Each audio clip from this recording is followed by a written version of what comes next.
Yo, what's good, Scrub Gang? It is time for the tier list. You've seen the videos, you've seen the starting decks, and now it's time to rank them. And just a few things to mention, this tier list isn't really based on how these decks would match up against each other in a duel, but more focused on how they match up against the decks of the various opponents throughout the game. Also, I'll be comparing the fully finished day 1 deck list that I use, which will include cards from packs and the true starter deck. And finally, there is going to be a slight emphasis on the early opponents since the duels are a little bit more challenging at the beginning of the game. Okay, so we are starting from the bottom tier and then working our way upwards.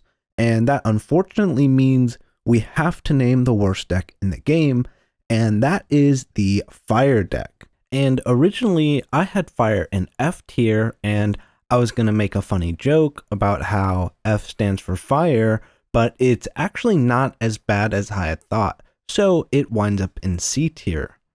UFO Turtle is probably the greatest thing about this deck. It can find you whatever you need at the time. Raging Flame Sprite is great when you've already got a stall effect in play. Solar Flare Dragon can help you build up a board and will provide some value under a stall effect, or you can find an Ultimate Baseball Kid to start beating down everything if you've already got a big board built up. Molten Destruction is probably the second best card in this deck in the early game. It gives UFO Turtles and Solar Flare Dragons enough attack to deal with mostly all level 4 monsters, and probably the most relevant thing about Molten Destruction is that most of the opponents don't run fire monsters, so they won't ever gain the benefit of your field spell like they could if you are using the Dark or Earth field spells, which are more common monster attributes in general. An honorable mention in this deck was Gaia the Soul Combustive Collective. I liked it because it usually accomplished one of 3 things. It will either beat down a decently sized monster, it exhausts an opponent's back row option because of its high attack, they usually try to do something, or it just gets through for a ton of damage and works like a burn spell. But the reason I placed the deck in C tier is because stall and burn strategies are inherently slow, which isn't amazing when you need to grind out a bunch of wins, and if you try to make an aggressive fire deck, you will pretty much get trashed without a Molten Destruction against most opponents, especially Scapegoat and Goblin King. There are some long-term problems with this deck too. The best stall and burn cards with the biggest payoffs are Wave Motion Cannon, Stealth Bird, Lava Golem, Death Koala, and Ojama Trio. But notice how all of these don't synergize much with the Fire Lockdown strategy, since this deck mostly relies on closing the game out through attacking rather than direct burn damage. So while this deck ends up in C tier, it's perfectly viable enough to get through this game and isn't really the easiest to play and requires you to make decisions, so there's a decent skill factor which makes it also really enjoyable to play. So I thought it was inappropriate for a full-on F tier and instead lands in C tier. So that's going to bring us to our 5th place deck, which is Dragon's Roar. I think this deck is a considerable step up from the Fire deck because I found it to be much more consistent in terms of executing its main game plan. Having 3 Luster Dragons and Mass Dragons is very nice because they're typically the best thing to do on turn 1. Luster Dragon is big enough to require an answer, or your opponent has to start playing defensive and start setting their monsters, giving you a chance to build up your board and giving you a lot more aggressive pressure. Mass Dragon is great to set to hopefully get beat down so you can get a level 3 to level up during your standby phase, and even if it doesn't get swung on, 1400 is decent enough attack to flip it face up and start attacking their monsters. Another great thing about this deck is that it's really good against stall and back row decks with its playset of Stamping Destructions. And while it does ruin our battle damage only DP bonus, because of that little extra damage it deals, it doesn't really matter since you're hopefully going to be winning games faster, and you can make it up easily by just tribute summoning one time and having the Thunder Dragons make that really easy. However, this list does have a few issues. While it can very consistently summon an Armed Dragon level 5, and it's usually enough to take over the board, either through its effect or through beating things down, with only 2400 attack points, it's really not that strong of a boss monster. And with the lack of removal in this deck, if your opponent is able to get their boss monster before you, then it's a struggle to gain back control of the board because you really only have 3 hard answers in Fissure, Tribute to the Doomed, and Sakuretsu Armor, and 2 of those are a little situational. So you have things like Brain Control, Snatch Steal, and Compulsory Evacuation Device, but these things might not always work out. This will get a lot better with upgrades, but early on, it will be one of the main reasons that you drop a game with this deck. And since we're on topic about boss monsters, both Armed Dragon level 5 and eventually level 7 are a little restrictive, being that they only hit face-up monsters, and as the strongest monsters in your deck, they are sort of underpowered in the grand scheme of things. So pretty much it's good at being ahead, but bad at being behind. But ultimately, I place this deck in B tier because there are really good support cards for the Armed Dragon core. Things like Nobleman of Crossout and Ceasefire will help you deal with face downs, and you have a lot of piercing damage, which can really punish your opponent for playing defensively. It's also really fun to play, and it also has the cleanest deck list award with the most 3-ofs of any starting day 1 deck, which is pretty attractive if you ask me. So anyways, really cool deck, chaz it up, Manjomi Thunder, solid B tier. Moving on to our 4th rate deck, which also ends up in B tier, and that is going to be Fury of the Deep. I consider this deck to be basically tied, if not slightly better than the Dragon deck on day 1 for a few reasons. It's by far the strongest and most aggressive deck there is of all the day 1 decks. A Legendary Ocean is really the centerpiece of the deck, affecting 17 of our 20 monsters and putting them outside of beatdown range for most of our opponents. And while having the chance to drop a free level 5 every once in a while is nice, this deck doesn't really need it. It's just a really good boost for all the monsters. And having such a strong lineup allows you to normal summon every turn and constantly build up a big board until you're very wide and can start crashing through with 2 monsters every single battle phase. And going for a strategy like this where you tried to build a wide board is obviously very risky because the main sweeper is Lightning Vortex. But the AI tends to burn it sort of early and will rarely hit more than 2 of your monsters, so they really don't gain much value off of it anyways. Another great thing about this deck is that it has a few board breakers in case things go really long. Mobius usually isn't a first option as you want to be adding more monsters to your board and getting wider, but once you've already got a decent board built up, you can drop a Mobius in to clear out the back row for the nail in the coffin. Levia Dragon can also really break a board and is only 1 tribute under a Legendary Ocean, and even has priority with its effect, making it a pretty hard closer as well. And when it comes to flaws, most of what makes the water deck a B tier deck isn't related to its ability to win games, but more of a quality of life issue as a result of the harsh Ultimate Masters economy. Essentially, trying to do anything besides being a basic aggro deck is extremely expensive. All the good water cards typically reside in the later sets, which are more expensive, and you're sort of limited in your ability to innovate for a majority of the playthrough, so that is kind of a bummer. And another downside is that this deck isn't really that explosive, and while it is probably one of the faster winning decks, it's just very straightforward in its aggressive approach. The only things that are kind of explosive are Premature Burial and Creature Swap with Mother Grizzly, but we don't really have anything in the way of special summoning. I mean, technically a Fenrir, but it usually doesn't make an appearance till late in the game. So pretty much it's a more of a normal summon every turn kind of deck, not a lot of options, and it pretty much wins by constantly running things into the trap holes, bottomless trap hole, Sakuretsu armor, and DD warrior ladies until your opponent runs out of monsters and you don't. This will make dueling feel kind of bland after a while, since there isn't much relevant decision making and the deck is kind of easy to play. So you pretty much just drop the biggest monster and keep attacking until they're dead. Combine this with a slow economy, and it's going to be a while until you reach max power level with this deck, but that being said, there are a ton of cool things you can do with the water archetype, from beatdown to control and anywhere in between, especially once you're DP rich. Water control decks have incredible competitive potential and is one of the best decks from a fully optimized list standpoint.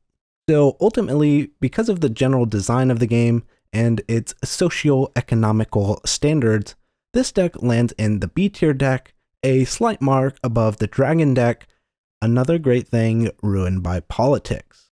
Moving on to our third place deck, the bronze medal goes to Spellcaster's Judgment.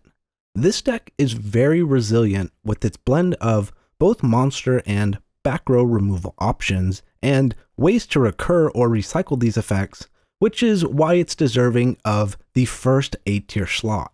One of the main reasons this deck is so good is the ability to out-resource your opponent with the Apprentice Magician Search package. Having a Man-Eater Bug or access to a spell card in your graveyard is pretty much all you need in life. Not to mention that in the meantime, you're absorbing opponents' attacks and keeping your life total at a healthy amount. Then on top of that, you're also able to maintain some aggressive pressure with the skilled Dark Magicians and other level 4 beefcakes. It just has a really good balance of strong and weak monsters that help you create advantage. There are a lot of one-ofs in this deck, but they all kind of feel like they fit in pretty well. Mythical Beast Cerberus can set up a wall or can take out something big if you have a spell to burn, and Blast Magician usually gets in some free removal, but it's rather weak and it usually needs some backup. And then there's the diverse cast of boss monsters, which just feel proper for a deck. Dark Magician can be free from the deck or the graveyard with a skilled Dark Magician, or it can be cheated out with a Magical Dimension if you happen to draw him. Magical Marionette is probably my favorite card in this deck because its effect can destroy any monster regardless of position. Then being a 1 tribute can give you a nice little setup with the brain control. And eventually, whenever you upgrade into some Magician Circles, it's one of the best things you can summon with it. Finally, there's the Chaos Sorcerer, which is sometimes a brick in the early game, but is an absolute bomb in the late game and is pretty much exactly what you want to see if you find yourself in a corner and are top decking for your life. And while this deck has a considerably less amount of flaws than the other tiers, the worst thing about this deck is its sort of defensive, play to outlast sort of nature of winning games. Without Injection Fairy Lily and Magician's Circle in the early game, this deck lacks a lot of explosiveness. Magical Dimension is really the only card you can kind of go off with, but it's a little bit more situational than I'd like it to be, and it's just very resource intensive, basically using 2 cards from your hand and 1 from your side of the field to destroy 1 monster. Some of the support cards like Mystic Box and Divine Wrath are a little awkward as well, being clearly inferior to something like a Creature Swap and Regeki Break, but these things that seem bad like the Black Pendant and Rapid Fire Magician, they aren't quite bad enough to take away from how good the basic core of the deck really is, which is why it lands in a minus tier. Now, when it comes to the second best deck in the game, the silver medal in this case goes to the Warrior's Triumph structure deck. And the reason why this deck is rated so highly is simple. Reinforcement of the army makes this deck flexible to every situation. It can search 15 of the 18 monsters in this list, and among those, a diverse cast of monster removal options for any situation, anywhere from straight up battling them, destroying them with effects, or banishing something in the case of DD Warrior Lady. There are also some options which can help you increase your damage output if you already have control of the board. So this is a card that pretty much gives you anything you need at any time and is always nice to see. A second part of what makes this deck good is that it has a slightly underpowered lineup. Normally this is considered a downside, but having weak monsters actually invites a lot more counterplay and opportunities to use your more defensive traps. The other main aggro deck, the water deck, which has a ton of strong monsters and everything gets normal summoned, but they're so strong that your opponent will very rarely summon in face-up attack position. And in turn, this gives you a lot less opportunities to use things like Fissure, Snatch Steal, Brain Control, and so on. So with the warrior deck, you can often bait more attacks, which helps the utility of some of the other cards in this deck, including the Blast with Chains, to destroy your opponent's monsters during the damage step and on their turn. And if you do that, you can get in directly for a ton of damage, as opposed to the water deck, which has to deal with battling face-down defense position monsters more often and reduces its damage output. These weaker monsters are also very good against the stall decks. Mystic Swordsman, Marauding Captain, and Matazi the Zapper can start clearing things out under a gravity bind or a level limit, and can be pumped with one of the 6 equip spells or Command Knight for expediency. Equip spells serve a very important role as well. I like to think of them as more of monster removal tools that can be used for faster damage output occasionally. But relying on equip spells in general is very risky because you lose so much value if the monster gets destroyed, or you can get left with an underpower face-up attack position monster if they happen to MST your equip spell and you look pretty stupid. But in most cases, the equip spells help you to win a duel 1 or 2 turns earlier than normal, and sometimes you get to absolutely go off with Mataza the Zapper. But heavily investing in the board is one of the weaknesses in this deck. Between Marauding Captain, the equip spells, and the large amount of traps, this deck becomes a lot more prone to sweepers and can get left flat-footed by a large threat. However, you just need to play smart and wait till it's safe until you commit to the board really hard.